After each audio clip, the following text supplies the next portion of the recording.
Ladies and gentlemen, we're going to bring our next speaker to the stage and talk about, again, how Bitcoin is a international asset. Again, this will help in how you can explain it to people and how you can bridge the gaps to get us all to more adoption. So let's give a big, warm welcome to Niko Jilch. So I said that right? No. Thank you for trying. Thank you for trying, man. Hello, my name is Niko Jilch. I'm a financial journalist from Vienna, Austria. I run a Bitcoin podcast, Bitcoin YouTube channel. I also run an English language newsletter and podcast called fixthemoney.net. I've been, been dealing with the international monetary scene and the problems in the international monetary system for way too long. And I've been covering Bitcoin exclusively for 2 years now, almost exclusively. And things are coming they're coming together now. But I will start slow, and I will start with the slowest of all the bunch, and I will start with the slowest of all the central banks, the European Central Bank. I don't know if you have seen this. This was published at the end of November 2022, Bitcoin's last stand on the ECB website. It's an opinion piece about how Bitcoin it's on its way to irrelevancy. And it was actually published in German by these two geniuses here on the 15th of November 2022. No, sorry, the 21 November 2022. If you look at the chart, it's the exact bottom. The exact bottom. And it shall henceforth be known as the ECB bottom. So far. If we go if something happens and we go down even more, then of course we will go down even more and we will find a new bottom, but they really got the bottom. There was a second guy who really catched the bottom really, really well, and he also comes from the international scene of geopolitics. It's this guy, Peter Zeihan. Okay, so the video did not work, okay? Video, no? If I press, okay. So maybe you've seen Peter Zeihan. Peter Zeihan is the, sorry? Try again. There we go.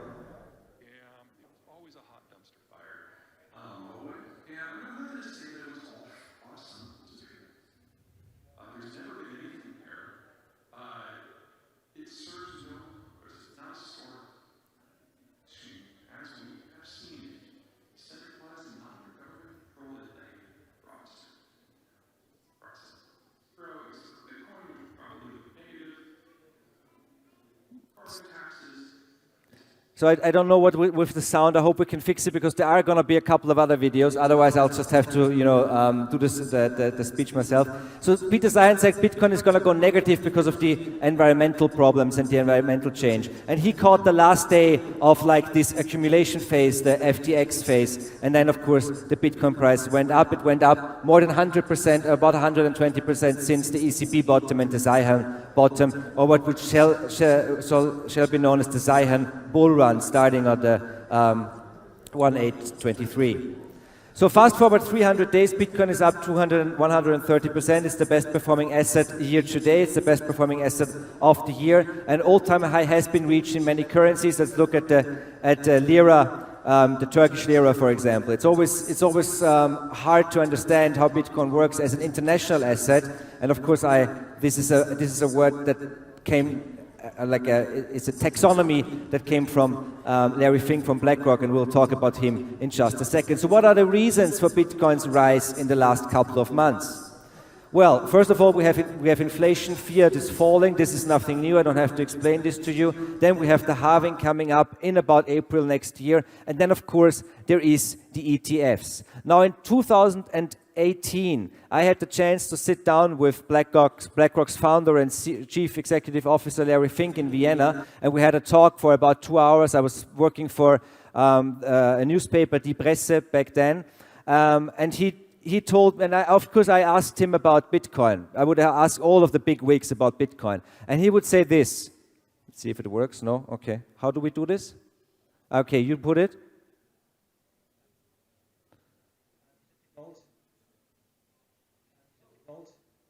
No?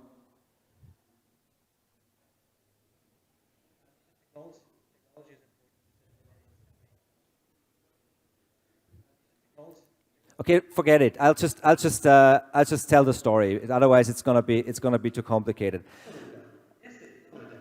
They're fascinated. What do you think about it? Okay, no, forget it. Just forget it.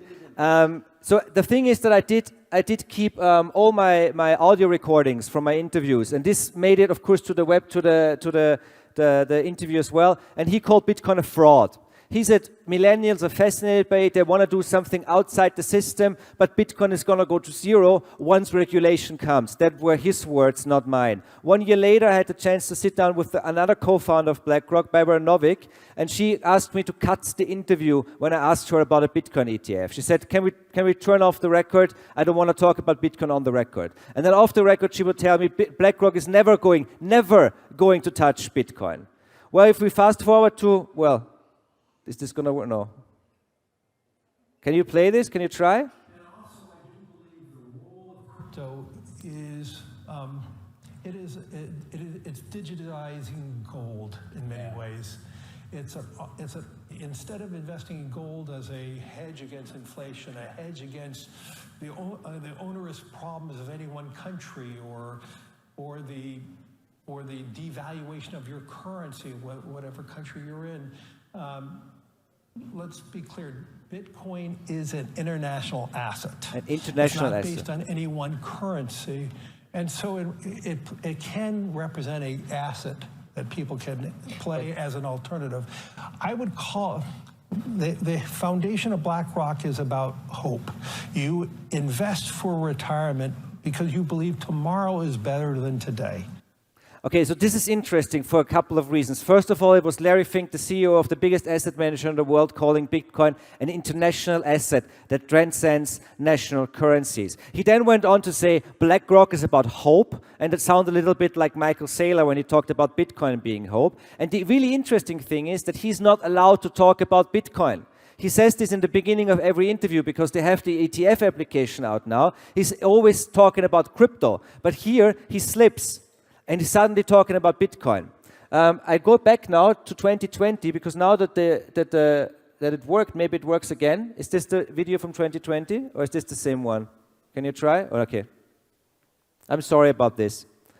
Okay, no. In 2020, there was also a thing where he was sitting down with Mark Carney, then the governor of the Bank of England, and they had like a Zoom conversation. It wasn't widely publicized back then, but it was very interesting, and you saw the change in Larry Fink's thinking about Bitcoin. First, he said it was a fraud. Then in 2020, suddenly he sat down and said, well, we just had a story on our website about Bitcoin and we got like 600,000 hits within 10 minutes. What's going on? And then we thought about this and we looked at it, and then he said to Mark Carney, who was then the head of the Bank of England, he said, well, if Bitcoin is going to be successful, where do we need the dollar anymore? And Mark Carney, you should see his, on the video that I can't play, but you should see his body language. He's like falling off the chair. And then 3 years later, of course, we have an international asset. Recently, he and also Mohammed El-Erian, the bond king, are talking about Bitcoin as a flight to safety and hope. Hope. Okay. So I'll give you this to let this sink in.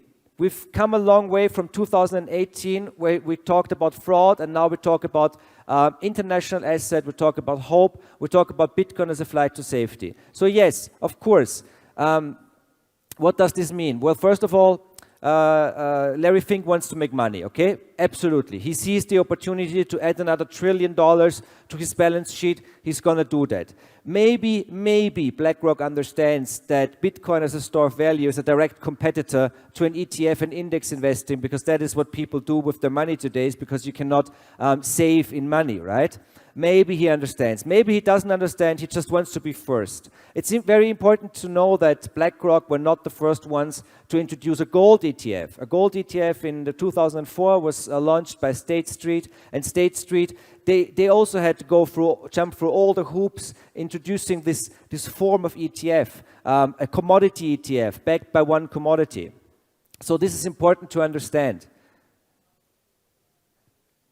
I'm not going to try the video, it doesn't matter.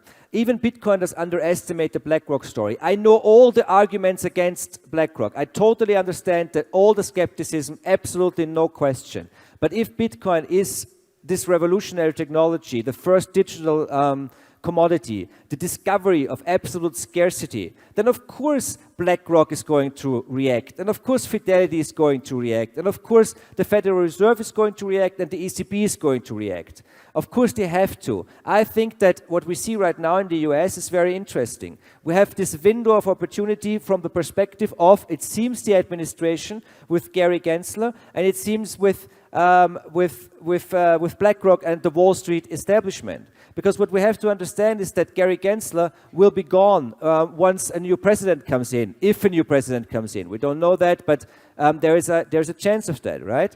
So they want to get this through probably before the elections in the US. And if Gary Gensler approves the ETF, Bitcoin will be recognized as the first and only digital commodity in history by the US SEC, by the biggest and most important financial markets in the world. This changes literally everything, because the definition of a thing by law is important. Yes, I know about the code, I know about the nodes, I know about proof of work, I know about all the Bitcoin perspective. But it is important to understand that the system, the governments, the states, they also have a perspective, and they will use their power to deal with Bitcoin, and not necessarily in a negative way, just in a way. And one of these ways is to put it into little boxes and say this is this and this is that. And a digital commodity, well, even Satoshi Nakamoto himself talked about and compared Bitcoin to this boring metal, right, that can be sent over the internet. So we know that he thought about this digital gold meme. I know that Bitcoin is much more. Calling Bitcoin digital gold is like calling the internet digital telephone. Yes, I can use it as a telephone, but I can also use it for other things. But it's important that we have this classification, because it opens literally the floodgates. It opens the floodgates not only when it comes to money investing in Bitcoin, it also opens the floodgates from a professional level. So far, before Larry Fink sits on television and talks about Bitcoin as a flight to safety, there was always a reputational risk on Wall Street when you would when you would touch Bitcoin. Many people mitigate this by saying, yeah, I'm interested in crypto, I'm interested in blockchain, but not Bitcoin, don't worry. This is going to completely flip upside down now, because now Bitcoin will be recognized as the only digital commodity and the main dog, so to say, in the street. And of course, there is the comparison to what happened to the gold price. You know, I'm an old school gold bug. I know all the stories about paper gold suppressing the price and the ETF and blah, blah. But the reality is that it opened up gold to a whole new sector of investors that just want to press a button with their broker and don't worry about anything else. And that's what happened with gold. Now, of course, and yes, on the record, I will state this on the record, technically, nobody needs a Bitcoin ETF. I can hold Bitcoin, I can hold my own keys. Technically, nobody needs a Bitcoin ETF. But many people don't want to hold their own keys. This is a reality that we do have to look into the eye, basically. And of course, institutions will have a problem storing their own keys. So they need custody solutions, or even better, they need regulated financial instruments like an ETF would be. So what does the adoption cycle of Bitcoin as an institutional and international asset look like? Well, we start with crazy people, then we come to companies with crazy CEOs, then we come to countries with crazy heads of state, then not so crazy people, not so crazy companies, not so crazy countries, and suddenly everyone. And for some reason it says everyone twice.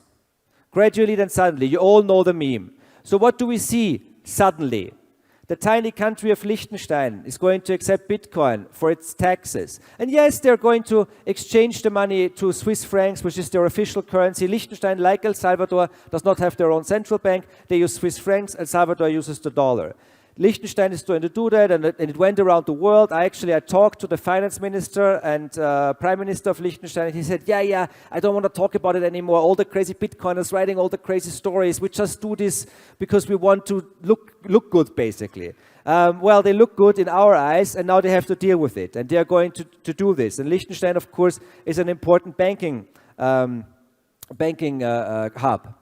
Then this is also a very, very important story when it comes to the adoption of Bitcoin as an international asset. This is actually from 2020. I talked to Mary Maswen. She's a Bitcoiner from Nigeria, and she talked about this a lot.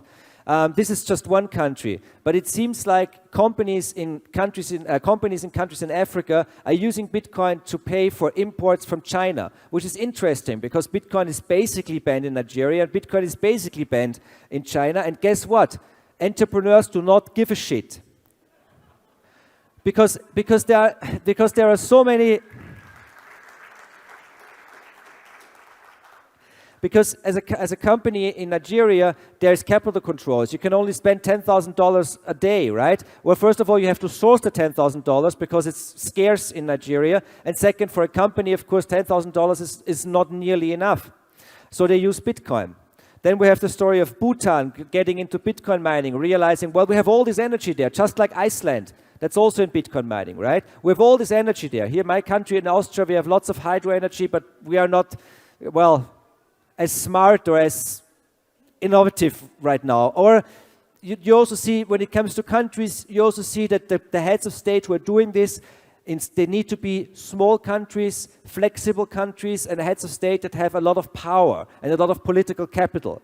In a country like Germany, where there is lots of divided opinions about everything, the chancellor can't just go on stage and say, we're going to adopt Bitcoin now. Everybody will think he's crazy. But a king or a leader that has like 90% approval rate, they can do this. Liechtenstein, of course, is also a constitutional monarchy. I hope this is right for the Liechtensteiners in the audience.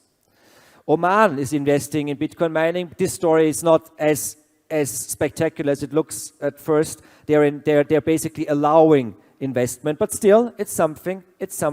And then, of course, we have this. Maybe the most important narrative change of them all, because the whole Bitcoin is boiling the oceans meme, it has been going strong for many, many years, and still many, many people believe it. But on the other hand, if BlackRock, the kings of ESG, are going to adopt Bitcoin, this will have to change. And yes, at some point, Larry Fink will have to sit in television and explain how Bitcoin is actually good for the environment, and heads are going to explode. But they are going to do this, yes, because they want to make money. But let's face it, most people came into Bitcoin in the first place because they wanted to make money. Bitcoin attaches at this greed phenomenon that comes from fiat money and slowly, gets it out of your system. So now we have a whole list of ETFs that are going to probably be approved or might be approved very soon. And then we're going to have an expanded list of companies and countries and other entities holding Bitcoin. As an institutional asset and as an international asset, Bitcoin is still very young and extremely underused. Do not think just because we listen to podcasts every day and go to conferences every day that this is a mass phenomenon. It's absolutely not. You have a couple of companies holding Bitcoin. You have a very, very small amount of countries officially holding Bitcoin. And all of these countries, if I ask, I don't even know how and where and in what form they're holding the Bitcoin. So like the question of how to hold Bitcoin on the balance sheet of a country or a central bank is basically not answered yet. And of course, out of 60 central banks in the world, 0 are holding Bitcoin so far. And yes, this is progress, but it also means that we have to be careful. Careful when it comes to preserving the unique properties of Bitcoin as a decentralized, permissionless ledger that anybody can use. You can hold your own keys. This is a question of politics because the big monsters are coming, and it's just something that's happening. It has a positive side and a negative side, but they're coming. And there's two ideas that I want to leave you with here that fascinate me right now, where I don't have an answer, but these are possible ways forward, and I just want to leave you with these two concepts. Very quickly, the guy that's standing there with me is Peter Kotosek. Peter has been a computer pioneer since the 1960s. He's 84 years old, and this guy's plugged in a way that you have no idea. He's like, when I get up in the morning, he's been up 3 hours watching all the shows, listening to all the podcasts, knowing everything that's happening in the financial markets. It's absolutely crazy. He has been in Bitcoin since 2012. And he has this idea that it will split into 3 markets. We'll have peer-to-peer Bitcoin, so that's what we use every day when we deal with each other. We have financial Bitcoin. That's what you have on institutional level. That's where you need financial instruments to put it on the balance sheet, or you put it on the balance sheet and turn it into capital. And then, and this is his theory, not my theory, but I want to leave you with this, governmental Bitcoin. And he thinks that states and central banks will not only buy Bitcoin, but they will also just grab themselves the dormant addresses that haven't been active for a couple of years, assume that nobody's going to claim them, and just say, these are our addresses. I know that this concept needs more explanation. I don't have really much time, but I'll just leave you with this. Maybe we can chat about this on the side, because there's one more thing that I think absolutely fascinating, and that's this article by Mark Goodwin, The Birth of the Bitcoin Dollar. So you all know the idea of the petrodollar, probably. The idea of the petrodollar is turning the dollar into the global reserve currency, because you need dollars to buy the most important commodity of the 20th century, oil, right? They don't care who owns the oil, they just care that it gets sold in dollars. So there is global demand for dollars. Well, what if you do the same thing with the most important commodity of the 21st century, Bitcoin? What if you let Bitcoin flourish in the US? And what if 90% of all the stable coins are denominated in US dollars? The stablecoin providers need to buy treasuries, right? Tether is now the 25th biggest holder of US treasuries. And the US desperately needs people to buy their stupid treasuries. So this is going to be very interesting to see. And I think that this article is extremely important. You should check it out, you should read it, because I think he might be right. I think the US is going to adopt Bitcoin because they see it as a way forward to actually further the role of the dollar in the world. So that's also one aspect of Bitcoin as an international asset that is absolutely not to be underestimated. In conclusion, it is good, in my opinion, what's happening. It is different, and we do not know what's going to happen next. I'm not going to stand here and tell you that it's not going to, what is going to happen next. I just know that one thing, real is going to change for the normies, but also for the Bitcoiners. I think this is very important. Things are going to clash, and things are going to be completely different in probably 1 year or 2 years' time. Thank you very much for your attention.